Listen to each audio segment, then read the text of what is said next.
Up on the CHGO Cubs podcast, the Cubs finally closed the deal on a closer. They finally get their guy. Now what's next? Plus, new prospect lists come out. Where do the Cubs rank on the farm? And happy Rhino Day to everybody. CHGO Cubs is next.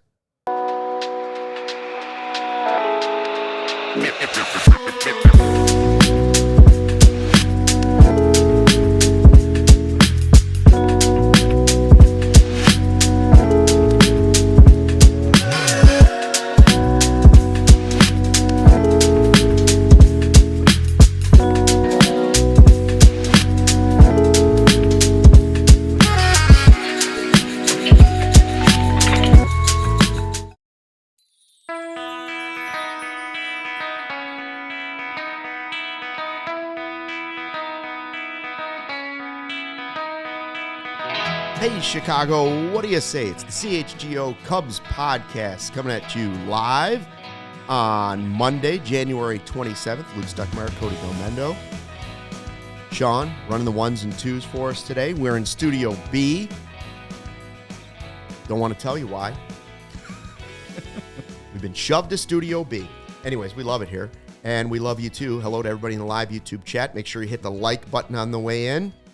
Appreciate all your great comments throughout the show.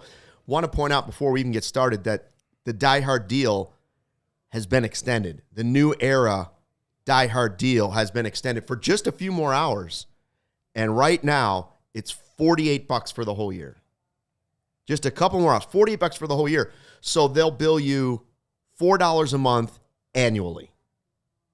And that's the deal. Plus, you get the free t-shirt, you get all the insider access, you get the Die Hard card, you get the discounts to the takeovers, all of that stuff comes with the $48 deal. You're saving 40% off a normal price, like $30 cheaper than what it normally is. So, yeah, sweet deal, good time. I heard we had just today, what we're 130, 34 new diehards, 34 new sickos, 34 in honor of, I would say, Walter Payton.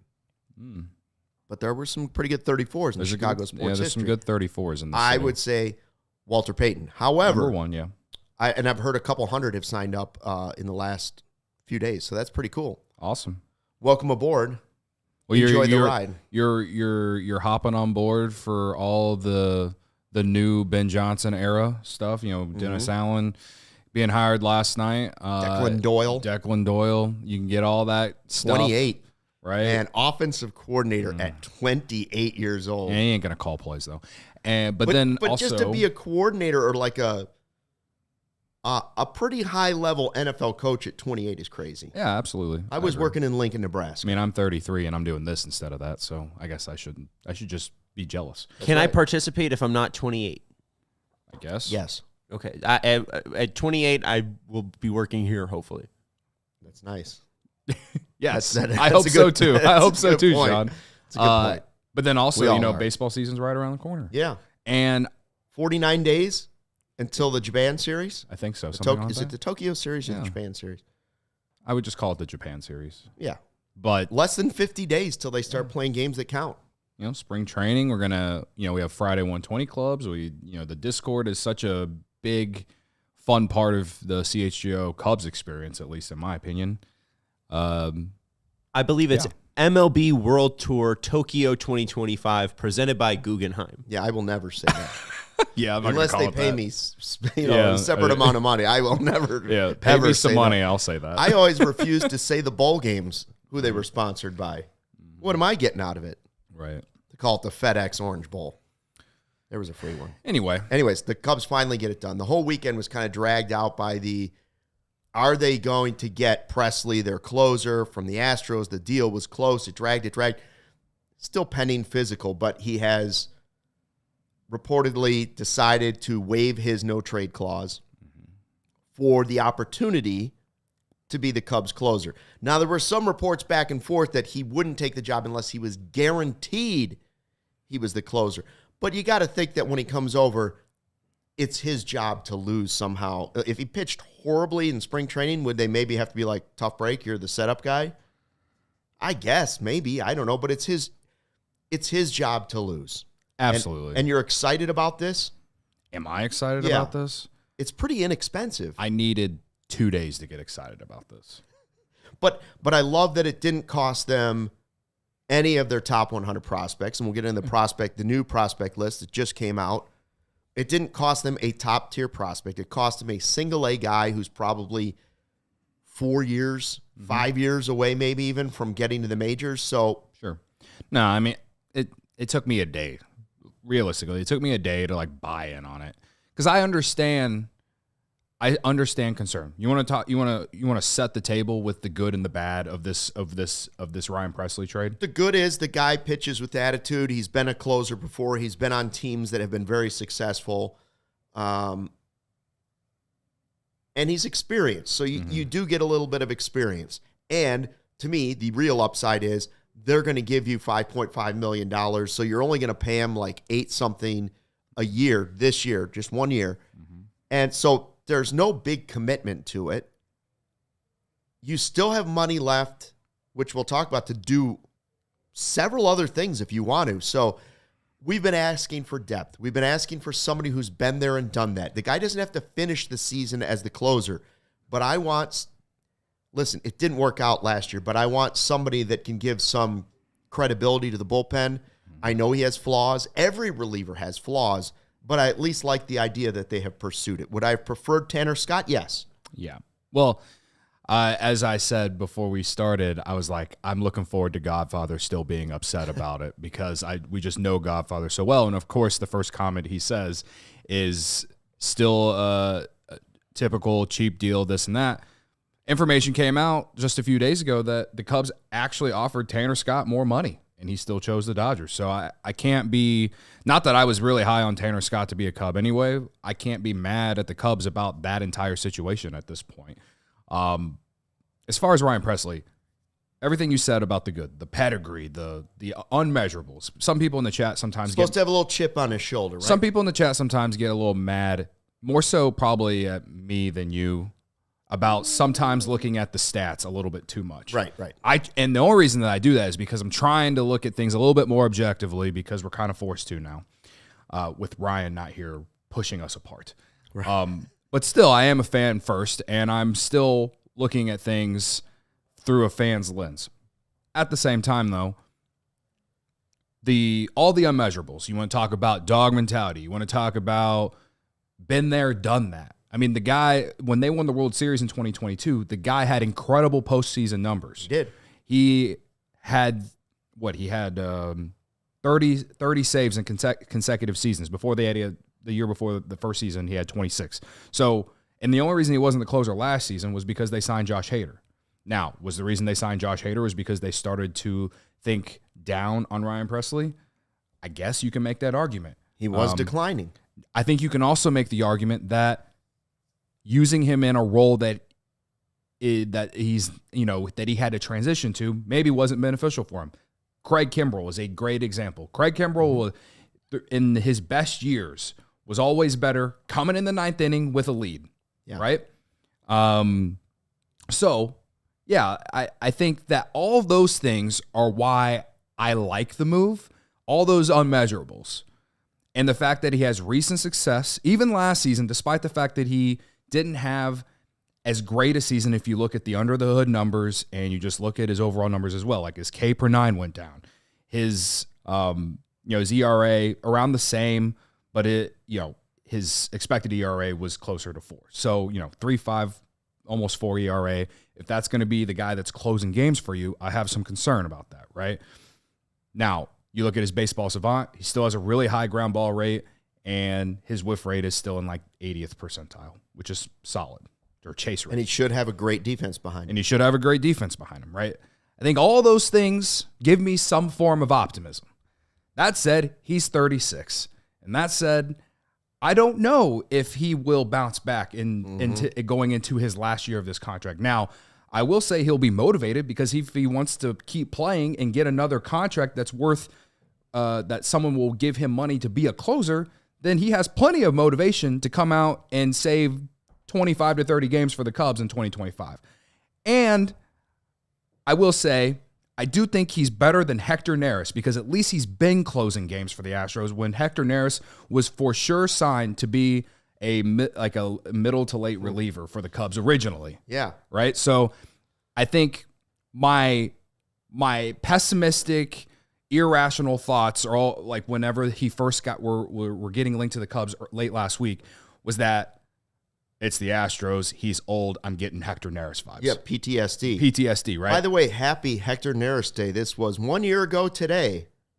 Really? Cubs got Neris. Of course. So anyway, we all remember I that think great that day. like my pessimistic view of it is just the fact that he's from the Astros. Yeah. He's older. He didn't exactly have the best 2024 season for the Astros, but there's no doubt he's going to have some motivation. He's going to be in a role that he wants to be in. The guy wants the ball in the ninth inning. He had one of the better entrances coming into games in the ninth inning in baseball as a closer. I think there's a lot of the intangibles, the experience and all that plays a big factor in this. And we talk about it all the time. Like some guys are just built for it, right? Yeah. Like we could sit here and talk about how this guy could maybe do this because, he throws 97, 98 and has great stuff. And then we've seen guys go out there with that kind of stuff and not get it done. This guy's been doing it, and he's been doing it in the postseason. So my optimistic view is that he's got the experience, and he's been there, done that. So, and it's 1 year, so it's not like you're attached to 5 years, and we know how bullpens are volatile. And my hopeful view of it is that it's Porter Hodge takes a step in 2025, and along the way, he shows that he is a guy that you can be confident in being the closer in 2026. That's my hope. So I would love to see Presley be good and earn that job early on and have it. I would love to see Hodge kind of build a fire and slowly start to force his way into closer of the future now. Yeah. 2 seasons of showing you, partial seasons of showing you he can be that guy. Or maybe it's somebody else. Maybe it's Luke Little, but I did like what I saw from Hodge.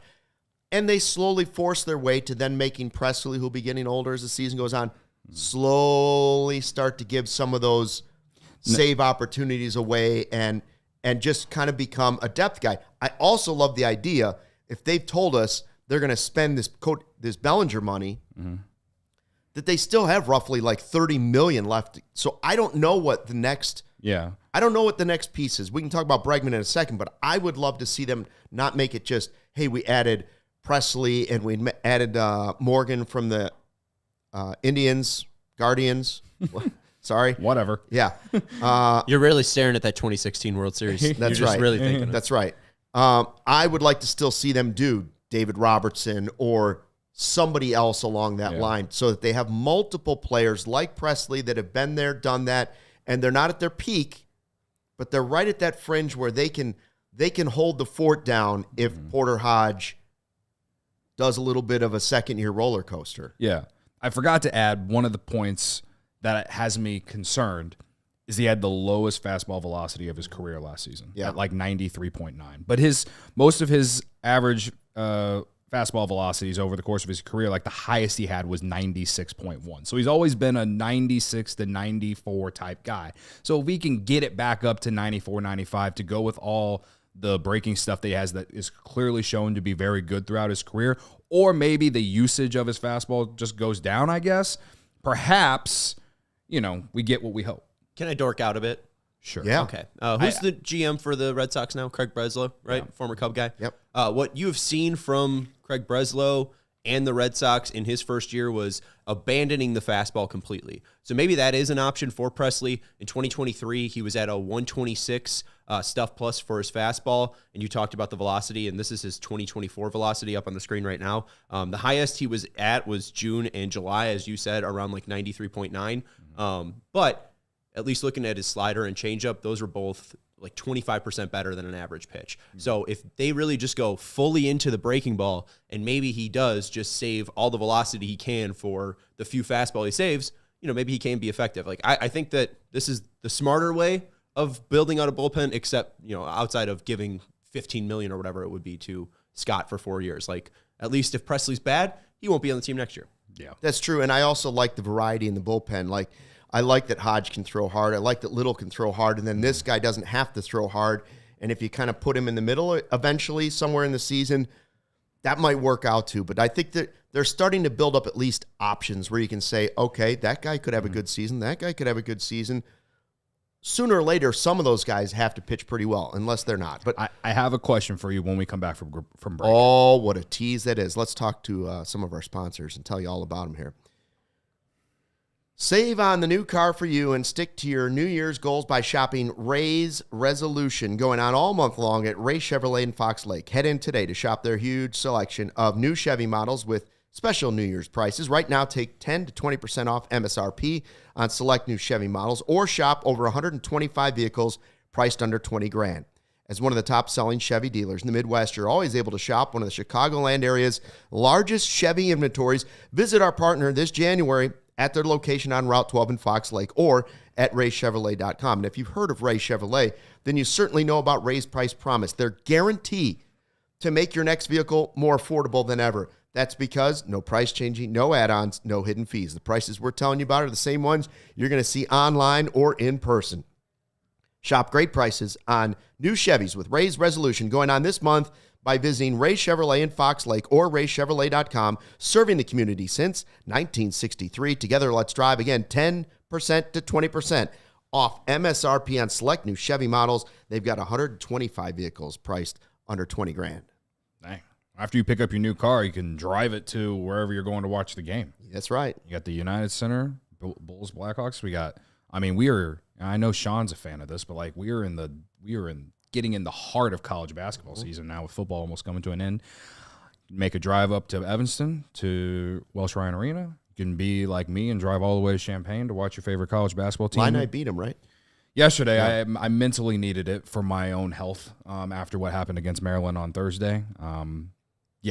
But you could do all of this and just log on to Game Time when you get there. Mm-hmm. When you get there, all right? Because you're going to get the best price when you get there, right closest to tip-off. All right, Game Time is a new feature called Game Time Picks that makes getting tickets for events even easier. Game Time Picks filters out the fluff to show you only incredible deals on great seats so you don't have to waste time searching through thousands of tickets to find the best value. Like I always say, go to Wrigley, hop on the red line, get on at Argyle, get off at Addison. The moment I get off at Addison is when I pull up Game Time, right before first pitch, because that's when you get the best deals, all right? Some of the things that I love, right? Not only is you have Game Time Picks, right? You have the all-in pricing, you toggle that feature that shows the total up front so there's no surprise fees at checkout. Luke, I know how much you hate a bait and switch. The worst, the bait and switch. They tell you a certain price and then you get to the checkout and it's like, oh, they added $50. Game Time doesn't do that. They just tell you the price up front. That's one of the reasons I love Game Time. They're very upfront with you about everything, all right? They give you seat views when you're in the app. So if you go to Wrigley or you go anywhere you want to see exactly where you're sitting, it's a great feature. And it's a panoramic view from your seat. And then they have the lowest price guarantee, or Game Time will credit you 110% of the difference. They have Game Time ticket coverage, where your tickets are guaranteed to be delivered on time and your purchase is covered with the most flexible customer service policy in the ticketing industry. So take the guesswork out of buying tickets with Game Time. Download the Game Time app, create an account, and use code CHGO for $20 off your first purchase. Terms apply. Again, create an account and redeem with code CHGO for $20 off. Download Game Time today. Last minute tickets, lowest price, guaranteed. Another beautiful human, Walter Robinson, said he became a diehard today. Let's Wouldn't go, it be great Walter. if Walter was the 34th new diehard today? That's awesome. Now, wouldn't that have been ironic? Welcome. Okay, you had a question. You and your haircut and you like the fade, by the way? Very nicely done. Yeah. Shout out to Sports Clips in Lakeview. Okay, so my question is, and I tweeted about this last night, but my question is, a year ago today, you just said in the first segment that Hector Neris was signed by the Cubs a year ago today. Yeah, exactly. All right, 1 year. So if you want to go today or you want to go yesterday, whatever, when the trade was made, a year ago today, comparing a year ago today and today, do you feel better about the bullpen today than you did a year ago going into the 24 season? Do you feel better about going into 25 with this bullpen than you did at this time last year going into 24? If they add one more piece, I do. Okay. And it's hard to say that because you have the recent history of, oh, what a train wreck this was. Mm-hmm. There were moments where the bullpen started to get better last season. I liked what I saw of Hodge. I saw Niren saying, hey, Presley can do those first 90 or 80 to 100 games, and then someone else takes the role, whether it's Hodge, Little, whoever it might be. I like that. Sure. I don't, it could be sooner than that for me too. Or if he's great, then you just got a spectacular deal. If Hodge can never push his way past that, then maybe Presley has been really, really good. And it's not that somebody else. I feel like there are enough guys now that could potentially be a closer for the Cubs. Some that maybe it's Cade Horton. Maybe it's Ben Brown. Maybe it's Luke Little. Maybe it's Merriweather. Maybe it's Pearson. You can go down the list of guys that at least have the stuff or potentially you could see being that guy in the future. There's enough of those that if Presley falters on a one-year deal and all of those guys aren't ready, that seems difficult to imagine. Not impossible, but difficult to imagine. So I feel better about it than I did last year. And at this point, on January 27th. Maybe not this point, but knowing that there still could be another one coming. Because I want to see Robertson. Finnegan's not on a team yet, right? No. Boy, I'd love to see him add Finnegan or Robertson. Either one would make me feel much better because you'd have two veteran guys that have done it, and then you have some flamethrowers in Pearson and Little and Hodge, and you'd have Presley, who's the off-speed stuff. I kind of like the mix. Yeah. I would say that today, even without adding Robertson, or I personally like Ryan Stanek, I personally today feel better about the bullpen going into 25 than I did a year ago today going into 24. And I didn't feel bad about Hector Neris last year either. Well, before he started throwing. I think we all felt pretty good about Hector Neris being a middle to late inning reliever. Yeah. No one thought he was going to be closing games for you in May, okay? I think that context always gets mixed with a lot of fans. Everyone felt really good, for the most part, at least had some optimism about ALLCITY going into last season because he had 20-plus saves in 23, all right? And obviously that didn't go well. We can make the argument maybe he was never healthy because he's now having Tommy John, all that, right? But based off some of the young guys that you just mentioned, you didn't know anything about those guys going into 24. And we got to see some of that last year, and that's one of the few benefits from last season.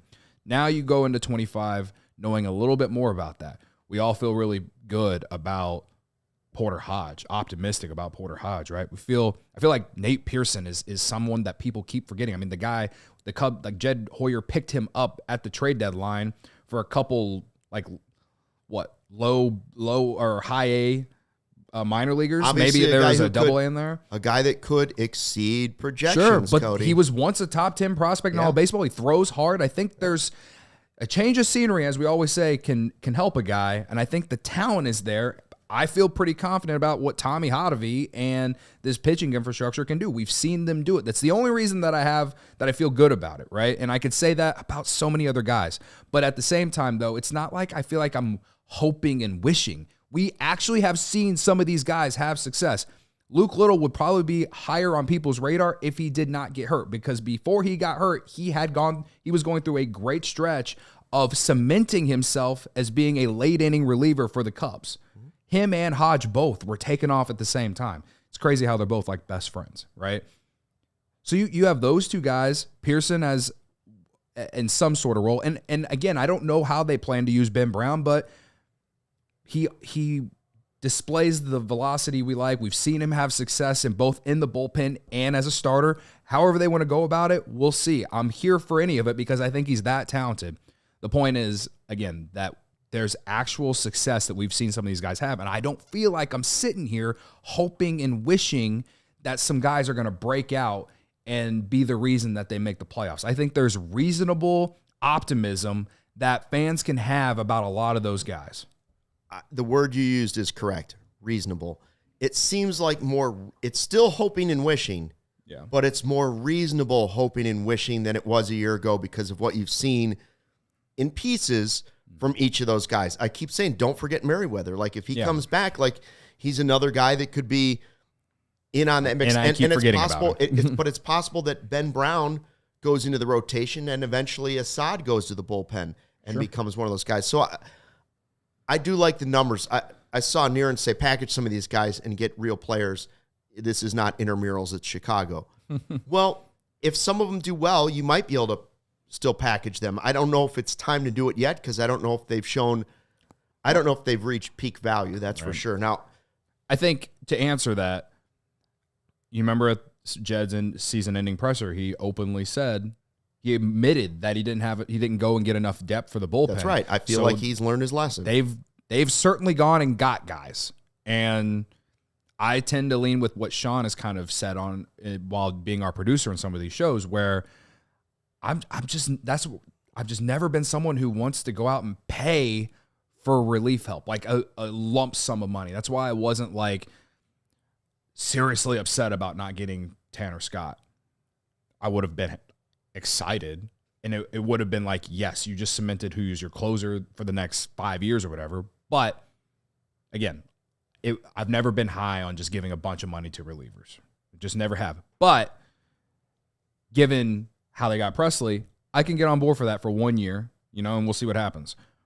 I think what they've shown that they've been able to do over these last 3-4 years is to not just find diamonds in the rough, but like even go get a guy like Pearson last year, who I was just talking about, who had a high ceiling as a top tier prospect in baseball. They put him in the bullpen and he had success. Like they've done that too with other guys. It's not just like dumpster diving all the time. I feel like they've gone out and made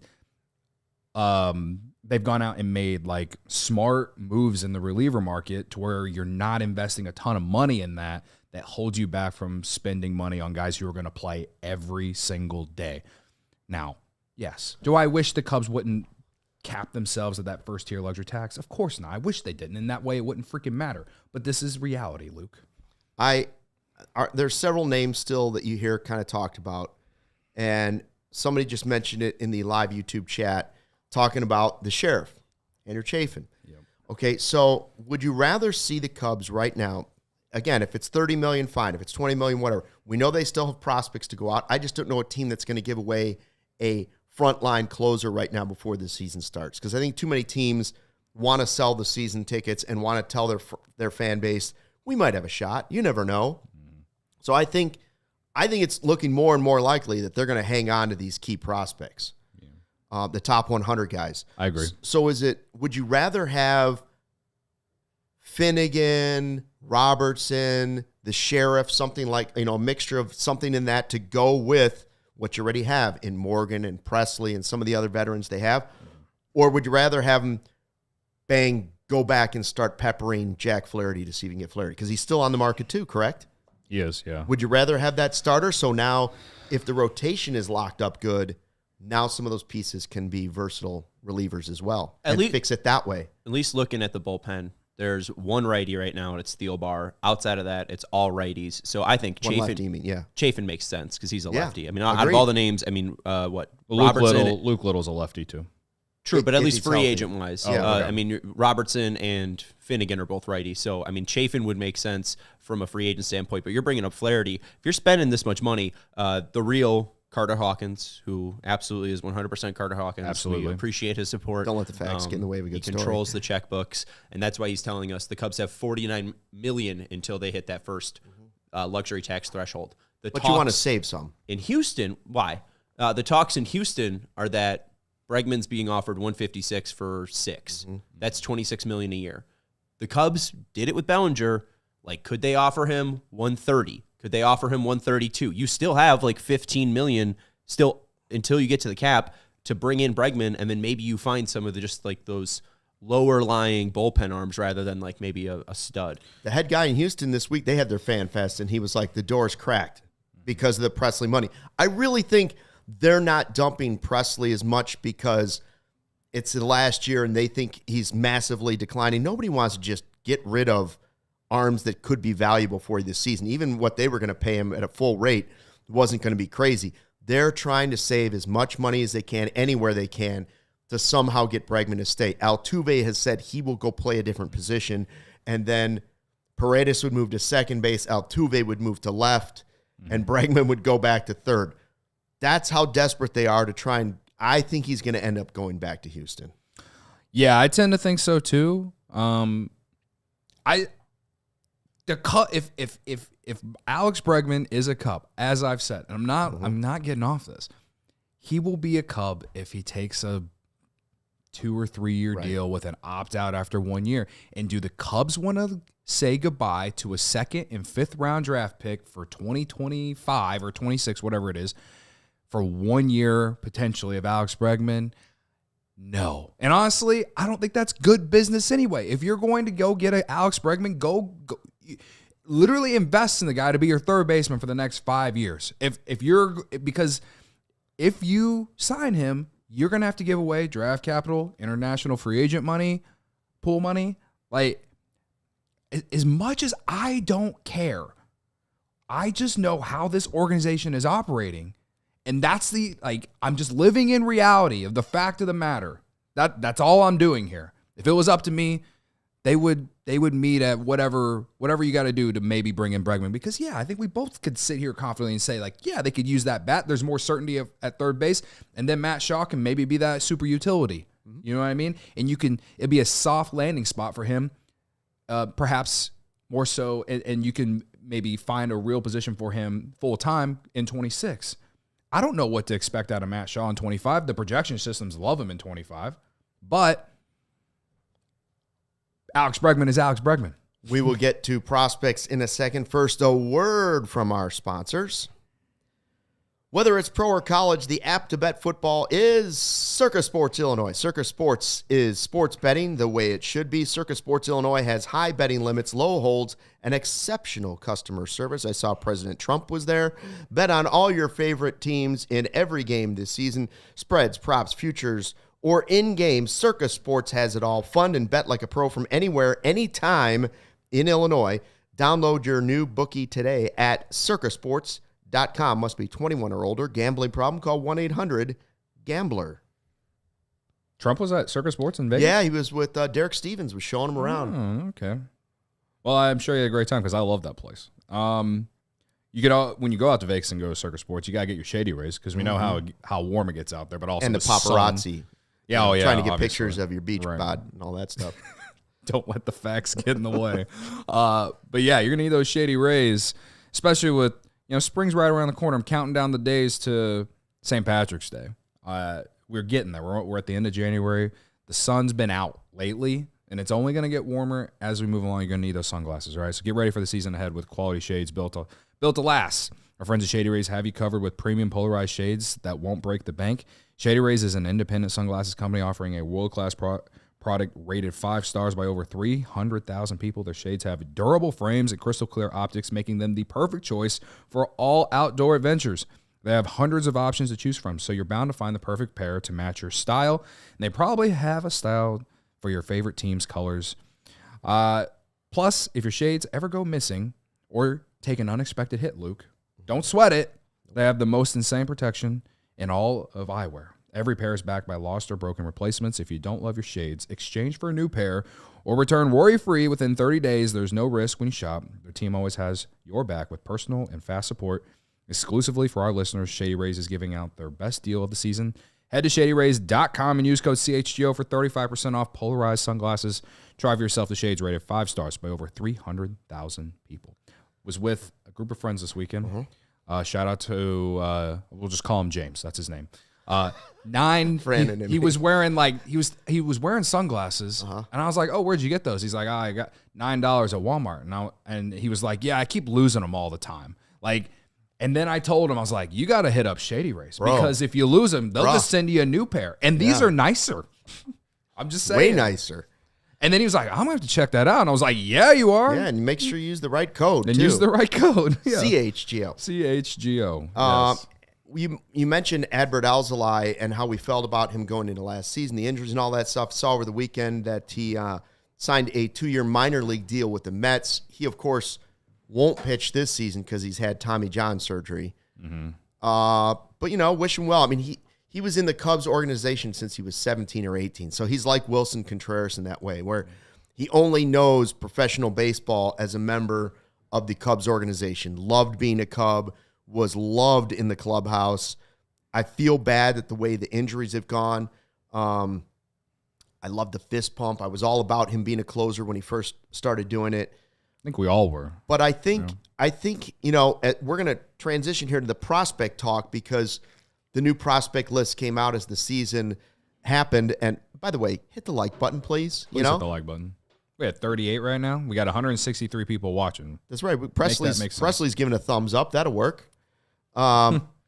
Anyway, he was a top 100 prospect in 2018. Yep. He's a guy that then went on to make 27 major league starts and had an ERA above 5. The closer thing worked for a while. The reliever thing worked for a while, but injuries were a problem.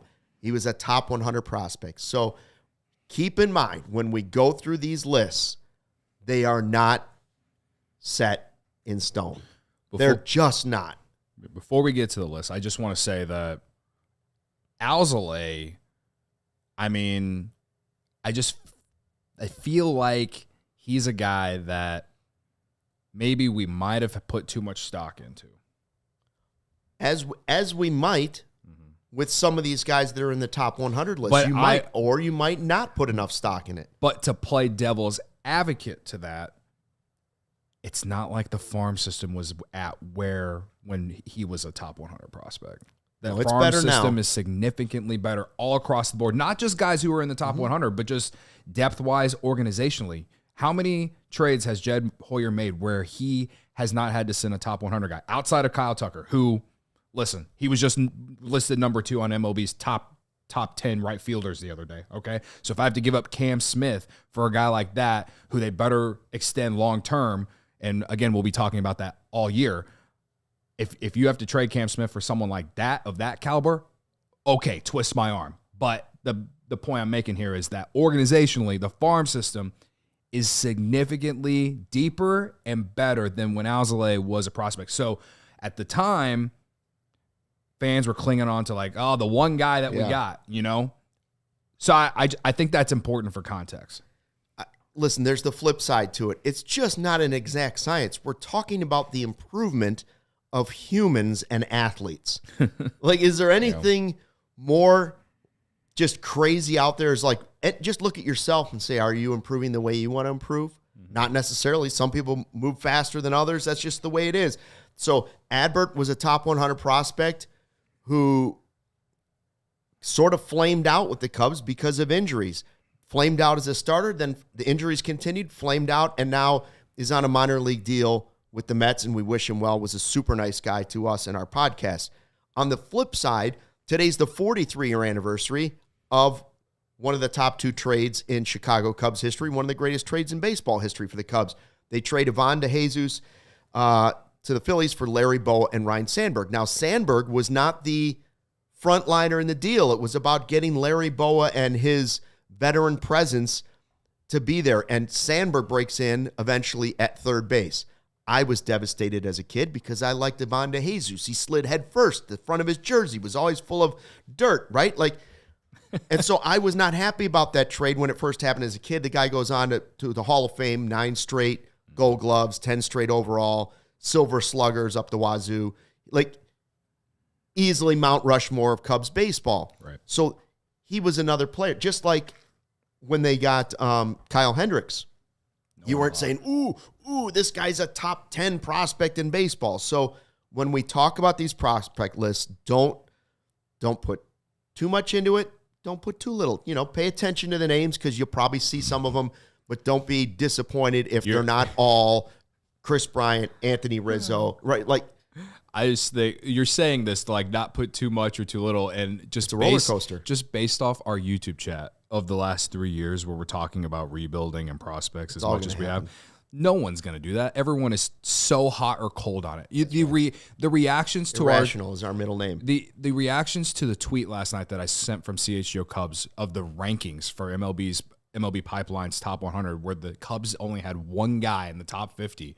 People were like, "Oh my God, we should have moved some of these guys earlier, this or that." And it was just like, okay, first off, Cade Horton would probably be higher if he didn't get hurt. And also, you had PCA and Michael Busch graduate last year. And you traded Cam Smith for Kyle Tucker. Again, context is important to a lot of these things. Now, seeing Zaire Hope and Jackson Ferris in the top 100, not necessarily surprising to me. 2 of the Dodgers' top 4 prospects. But can we flip that and say Dan Kantrovich deserves a lot of credit for that? Sure. Now, Jackson Ferris doesn't surprise me because he was a Cubs second-round pick. Now, Zaire Hope, you found a guy like Zaire Hope in the 11th round, and then was able to flip him. You were able to flip him and include him in a trade to get a first baseman who is going to play every day for you for the next 5 years. Now, is Zaire Hope going to go on to be awesome? I mean, he's in the Dodgers organization, so probably. But I mean, I'm just in terms of in the present, like. I feel like that's good value. That's like that you're doing in the moment. You know what I mean? Yeah. Just to be fair, because Hope has had a meteoric rise, has absolutely shot up prospect rankings. It was similar with Diego Cartaya, their former top catching prospect. Bob Nightingale was drooling, basically saying that he's the next Mike Piazza. He was just recently DFA'd by the Dodgers outright. I don't even think he made his major league debut or even got more than 100 plate appearances. And this was a top 50 major league prospect. So again, just going into the whole, yeah, I mean, don't put too much weight in it. Don't put too much stock into it because it's just a number. Hope looks sickening, but also, I mean, I don't think he's played past AA. No. Yeah. Finding the Ryan Sandbergs, the Kyle Hendricks, the guys that are not 5-star prospects and turn out to be everyday great players, some Hall of Famers. Like, that's what turns a franchise around. It's not all the prospects that we see here. Like the top 100 MLB pipeline, the Cubs have 7. That's awesome. I hope half of those guys, if you can get half of those guys to be productive players, that's a pretty good list. Now, I would love 1 or 2 to be stars, which is very wishful thinking. If you get one of them to be a star and the other guys to be productive, that's still gravy. If you had to guess right now, who do you think is most likely to be a star out of, let's just list them. Matt Shaw at 19, Cade Horton at 52, Owen Casey at 54, Moises Ballesteros at 69, nice. James Triantos at 73, Kevin Alcantara at 90, and Jefferson Rojas at 97. Right. If you were to guess, who do you think is most likely to be a star? Well, we're also going to, I will say this real quick. We're also going to do Keith Laws, and his write-up on each one was fairly interesting of what he thought. Now, again, he's done it 18 or 19 years, too. It doesn't mean what he says is what's going to happen. But I kind of hope it's Matt Shaw, although people don't really talk about Matt Shaw as like a, for instance, generational player. You know, the one we get with Caleb Williams. The high ceiling guy on that list for everything I've heard is Alcantara. Right? Now, that doesn't mean he's going to get there, but you look at his build, his makeup, his age, maybe he's the high ceiling guy. Sure. For me, I look at Ballesteros based off the jump he took last year, left-handed, and the swing that he has is mesmerizing in my opinion. I don't believe he was on this list entering last year, and he had a huge rise, and he's so young. So now the question is, can he catch? I think that a lot of people have questions. I've listened to the prospect nerds talk about him. So. A lot of people think that he can play catcher. A lot of people don't think he can play catcher. I really don't know. At the end of the day, it all comes down to how the Cubs feel. But I was surprised at the power numbers that Keith Law was talking about when we get there. So remind me about that when we get to the Keith Law list. But listen, 7 in the top 100 again is very promising. Roki, of course, is number 1. Keith Law didn't even use Roki because he said, I don't want to use international signings that just happened. And frankly, everybody knows he was probably the top prospect in that list. So why even include him? Yeah, I think, and we've talked about this a lot when it comes to Cubs prospects. We've questioned, like, is there a Chris Bryant type guy, a guy that you can build your organization around? And a rookie of the year and an MVP before he gets injured? Right. Word is no. Word is probably not. But that doesn't mean that these guys can't be really good players and be a factor into a winning Cubs team. I think it just, do they have a generational talent? Probably not. Maybe PCA is the closest thing to that, just based off his defense being as elite as it is already, and speed. He's one of the fastest guys in baseball, and he's an elite center fielder. Of course, he's not a prospect anymore. No. But if we're talking about Young this players era, / we're talking about this era, the Jed Hoyer era, and how he's built this team to this point, PCA might have the highest ceiling just because, or most likely to be a star just based off those two things. If he can figure out how to hit at a consistent and above league average level, we're talking about a 5 or 6 WAR player.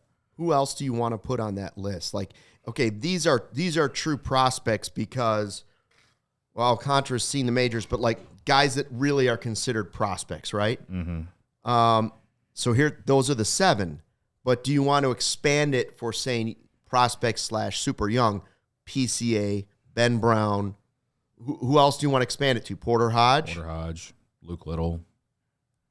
Yeah, I mean, I think we pretty much got him there. I mean, is Luis Vasquez going to be on this team? Like, not going to be. He's not a star. But as far as the young guys, I haven't seen enough of them to play to be like, yeah. I'm not sitting there evaluating every day, every at bat. I'm just telling you what I've seen or heard. But like, I can't guarantee you that anybody on the list is a star. And right. I don't think any scout could guarantee that to you. Right. No, I agree.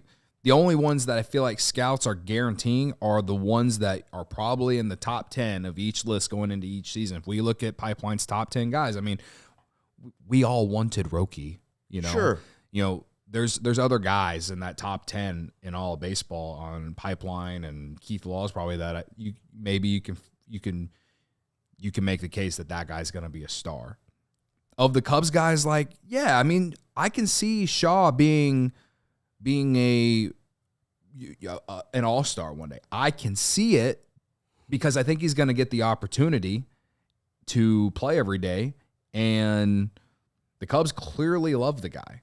And so I can see that as we sit here on January 27th. I don't know if he's going to be an all-star in year 1. I doubt that, but like over the next 5 years, will he make an all-star team? I could see it just based off the position he plays. But I said Ballesteros because catcher is such a valuable position. Right. And if he can do the defense as well as it looks like he's doing with the offense at such a young age, maybe that's the guy that could maybe be like the star / generational guy. But I'm not putting that pressure. I'm not even really claiming that. I'm just saying that his rise last year from AA to AAA was incredible. So that's more so in like, what have you done for me lately type vibe. But yeah, Alcantara, you look at the build. When I was at spring training last year and I saw Alcantara play, like, this guy's huge. He can play all 3 outfield positions, and he's an incredible athlete. Plus defender and center is what they're saying now.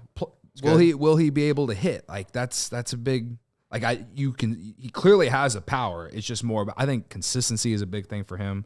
But he's also super young. He's on the Cubs 40-man. I don't know if Alcantara will be on the team at the end of the year. Like, in terms of the organization, they might trade him, you know, like, because they have so many outfielders. But they may trade him at the trade deadline if they've saved $20 million and set it there, and then they can accept more of that coming in. I also really like Rojas too. He was playing with the major league team in spring training last year, you know, like, and he was like, what, 18, 19 years old? Like, there's a high ceiling for that guy. So give us the like, by the way. I don't know, man. I'm not the biggest prospect nerd, but I just feel like at the end of the day, the Cubs are really deep in the farm right now, and I think a lot of teams would wish they were in the Cubs position with that. All right, here's the difference with Keith Law's list. Keith Law's list has 4 prospects in the top 100, not 7. So there's no Rojas. There's who else is he leaving off? He's leaving off Rojas. He's leaving off Triantos. So Shaw is at 19 on MLB Pipeline and 14 with Shaw. Yeah. Alcantara is at 33 instead of 90 for MLB Pipeline. Horton is at 52 for Pipeline, 74 for Law, and then Moises is 20 spots higher from 69 from Pipeline to 46. So he's on 3 of the 4. He's higher on these prospects than MLB Pipeline is. The thing that jumps out to me is Owen Casey's not even on the list. Yeah. I don't know why. I don't know if there's something extra he's got in there. I don't know what he doesn't like about Owen Casey. But he said we've been told he has the most power in the Cubs organization. Mm-hmm. And, I mean, it seems like they haven't been willing to trade the guy. And it seems like they're sort of grooming him if Tucker's not your right fielder or if Happ's not your left fielder in a couple years. That's what it seems like. Yeah. You're right. He could be traded, but I just think it's interesting that I would love to ask Keith Law, what don't you like about Owen Casey? Yeah. Well, maybe we He could was right about Mervis, by the way. Maybe we can just ask him. Maybe we should have him on. Give him a ring. Yeah. Give him a ring-a-ding-ding. Yeah, I mean. But isn't that interesting? Like, yeah. That's, if you were to, going into it, if you said, hey, Keith Law has a list, there's only 4 on there, I would have said Owen Casey would have been one of the 4 for sure. I wouldn't have said Rojas. I wouldn't have thought Triantos. And then I would have tried to figure it out, but I probably would have guaranteed you that Owen Casey was part of that list. And he's, at 54 MLB pipeline? So yeah, he's right around a top 50 prospect. We're going to continue to see all these top 100s come out. Has Baseball America put theirs out or Fangraphs? Like, I'm interested to see. Baseball America has. I can pull it up. Okay. Save it for another show. I haven't seen Baseball America's, but yeah. Keith Law, like, he clearly likes, I think 2 things can be true. He might be down on Owen Casey, but he clearly likes other players that are probably not in MLB pipelines. Yeah. By the way, he has Cam Smith at 43. Matt Shaw, what he said about Matt Shaw was very consistent hard contact, one of the best to hit for high average in the minors right now. Could be a 5-WAR player at his peak. Which would be a star-level player. Well, it'd be right around Nico Horner or better. I mean, Nico Horner's not a 5-WAR player. He could be better than Nico Horner. I think most fans would agree that his offensive ceiling is higher than Nico Horner's. But I don't know if the defense is there. But we just don't know. Yeah. I love everything I've heard about Matt Shaw. If he turned into a 5-WAR player, you would take it every day of the week. Absolutely. I mean, you wouldn't that even would be an incredible now development. He said could be at his peak. He's not saying breaks into the majors this season and will be a 5-WAR player. Okay. They're saying at the peak of his career, he could be a 5-WAR player. So we talked about it on Thursday last week. He's projected, I think, like 2.7 Fangraphs WAR, 15 homers, like a 260 batting average. Again, at his peak, he's not WRC Chris Bryant. plus. No. Nobody's it's hard projected. to be that, though. Well, yeah, he was the MVP of the league. Absolutely hard to now, do that. I thought the review of Alcantara was interesting, too. He said, just not ready for the majors yet. For the people, he got a quick cup of coffee, but, like, just not ready. Tendency to get on top of balls when he wants to do too much. So that's not good. But he also said real trouble with sliders at AAA, sees 30 to 40 home run potential, most upside of any player in the Cubs organization. Now, will that be what finally intrigues another team and gets you the key player you want back? Like, you have to give something to get something. Jackson Ferris, you might have been high on him too, but now he's in the Dodgers organization. So where does he fit into that team, right? Like, he can play center, but obviously defensively, if you were to sign Tucker, something's got to give. Either you're saying goodbye at the end of the deal to Happ, or you're saying goodbye to Sayer, or whatever it might be. But where does he fit into the organization? I'm not. Well, I don't know. I do think that he's going to probably spend a lot of time in AAA this year. I'd be surprised if he's on the Cubs on opening day. I think he's got to do what Keith Law said. He's got to make improvements in these types of things. But if you, there's a reason he says most upside in the Cubs organization. If you just look at the player, you just look at him and you're like, this guy could be a stud one day. But yeah, if sliders are a concern at AAA, you're not ready, right? Yeah, I mean, not in my eyes. Like, that's something you better really work on because it gets a lot tougher at the major league level. I also think you got to be able to hit a fastball too. Yeah. But he's a guy that, again, has really high upside, but he's so young. So there's still some time. Now, this is you're asking, how does he fit into the Cubs organization? Well, what if PCA is worse than the projection systems this year? I'm not asking for that. I'm not hoping for that. Boy, what a pessimist you've become. I'm just saying things. It's crazy how things can change in a year. Of course it can. It's crazy how things can change in a year. I'm absolutely rooting for PCA, and I think PCA is going to be a stud this year. But I'm just throwing it out there. Like, what if things don't go well and Kevin Alcantara is having a huge minor league season along the way, you know? Like, I don't know. You said all those, we named all those players, and we were talking about not just the prospect list, but the guys have already had a taste in the majors. Mm-hmm. I have the most confidence in PCA because I've seen a sample size of it at the major league level being successful. I don't have a ton. That's what I had. And Ben Brown would probably be number 2 on the list because I've seen it be quality in a sample size at the major league level.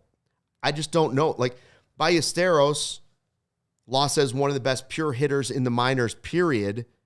Occasional catcher, first base, DH, 15 to 20 homers a year. I said earlier, remind me, I thought there was more power there. I guess because everybody was talking about how he's a great hitter, and the game is, don't get me wrong, if you have someone that can play those 3 positions, is high average because he's a great contact guy, hits the ball hard. But now Carter Hawkins says in the chat, like, does he have 45 homer power? I don't know. I thought there was more power. Now Keith Law says 15 to 20 homers. Where's reality? Yeah, I don't know. I feel like as just an overall hitter, he showed last year. He took great leaps.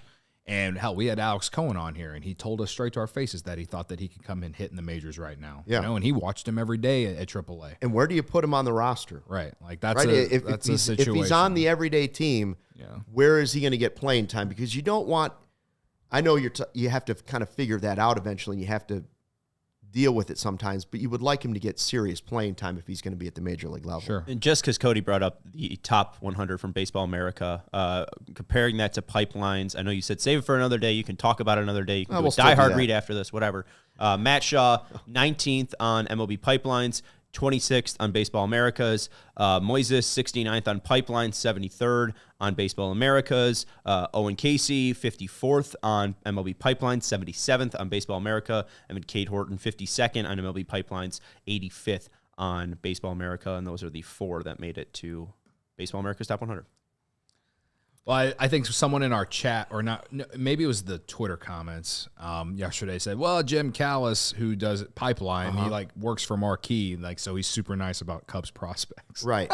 Could be. That's a real questioning his integrity. Yeah, we're down bad so much that we're questioning the integrity of guys who definitely know more about these guys than any of us. And hey, there's also Jonathan Mayo. Like, there's other guys that work at MLB.com. I think the other thing too, for at least Callis, he is a Midwestern guy. So I do wonder if he's seeing more of Casey in person because he's in Iowa. I know that's one thing with Keith Law is he doesn't really put players he hasn't seen into his top 100. Colson Montgomery, who was nearly a top 10 prospect last year, is not even on Keith Law's top 100. So that made me feel great. So, hey, I mean, the baseball world is all over the place when it comes to our top 100 prospects. So it could be worse. Yeah. Who are the 2 players that when they add Presley and then they'll need to take 2 guys off the 40-man. So I'd be curious to see where those 2 names come from. Will it be?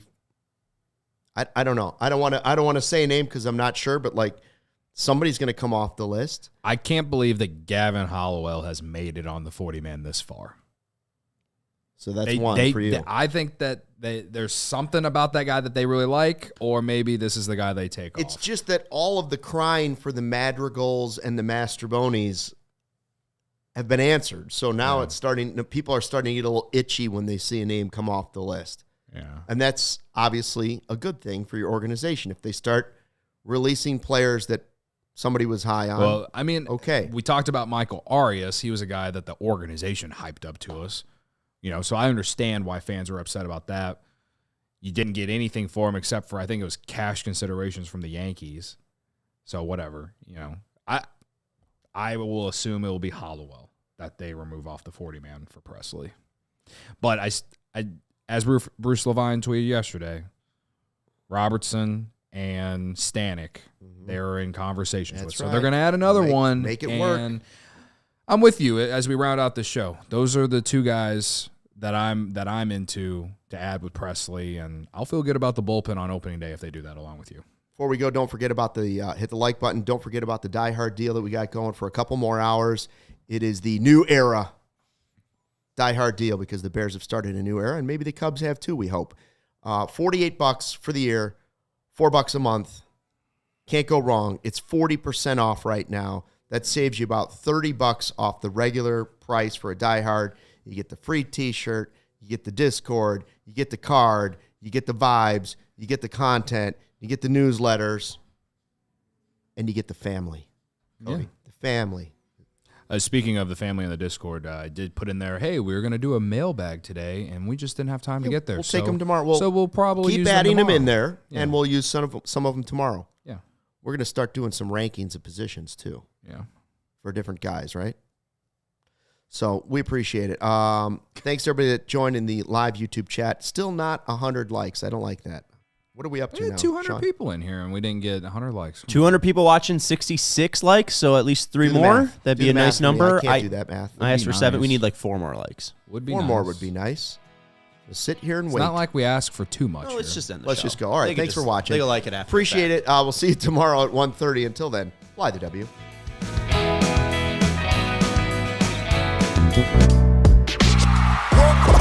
We all silly like the mayor.